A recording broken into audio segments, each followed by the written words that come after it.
Ito nga pala mga breeder kong bago. Ito si Pagudpod, Colson Demon Eye, saka ano yan, Vandenbroek. Tapos nasa sa baba. Ito nasa baba, Jansen. Ito po. Jansen 3-way. Solid na Jansen yan eh, na 3-way. Yung breeder ko ngayon dito sa loob ng flyer ko. Kasi ang flyer ko, meron din akong flyer breeder. Lahat halos ng breeder ko, flyer ko. Wala akong naka-cage. Wala po kayong stock na. Lahat na nakalagay sa cage nalipad dyan. Pero lang dito sa dalawang pula. Ayun. Kasi mas magandang condition ng breeder pag nalipad. Totoo po. So bari parang natural way, wild lang yung ginagawa nila. Po. Ayun, sa breeder ko rin yon. Hindi ko lang malaman kung anong lahi. Pero nilalaro ko ngayon yan, naka-pan race. Maganda naman ang uwi. Ito po. Yung blue bar. Yung blue bar. Yan, tapos ito, Vandenbroek, yung pinaparis ko doon sa isa.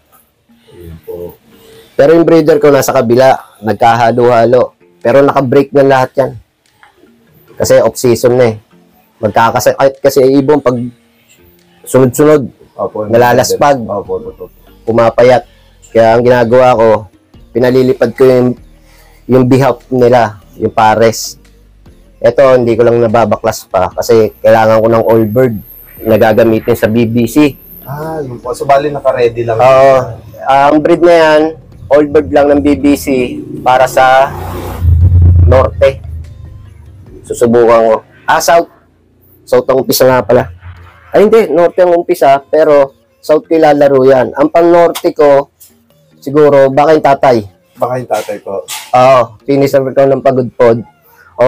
Kasama yung isang unknown na breeder ko, hindi ko malaman kung anong linyada, pero nilalaro ko. Yan. Yung dalawa, tapos isa doon sa kabila, yung anak ng itlog.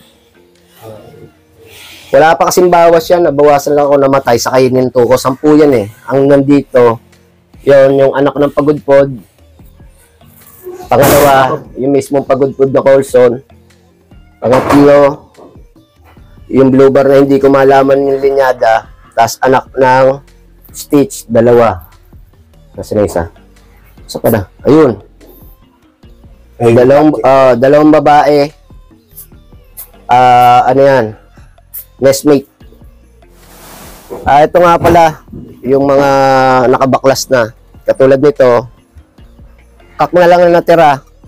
Yan ang parents ng lap winner. Ito po. Ito, pang-i-stack ko, pwede ko ilaro ng South ang BBC.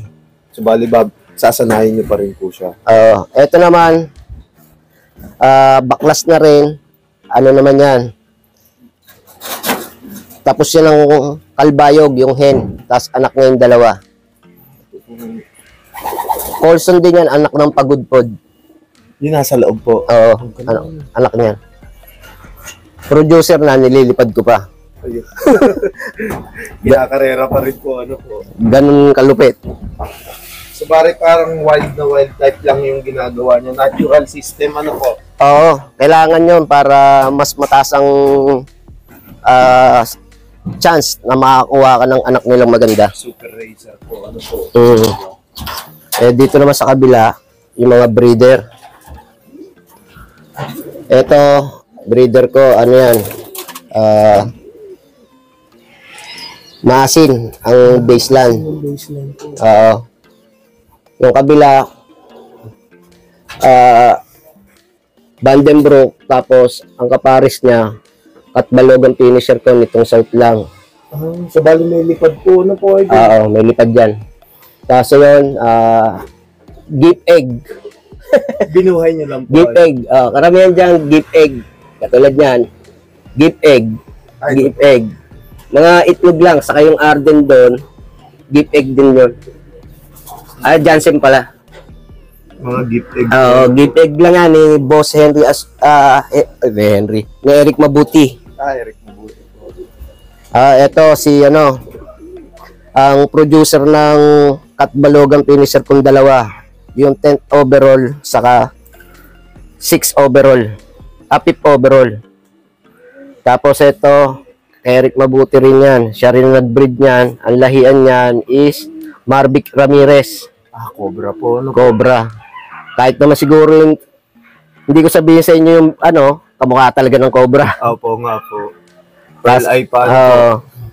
yun lang naman mga breeder ko. Tapos yung nandito, ano yan? Anak ni Anino, yung Tomiso na itim na nasa loob.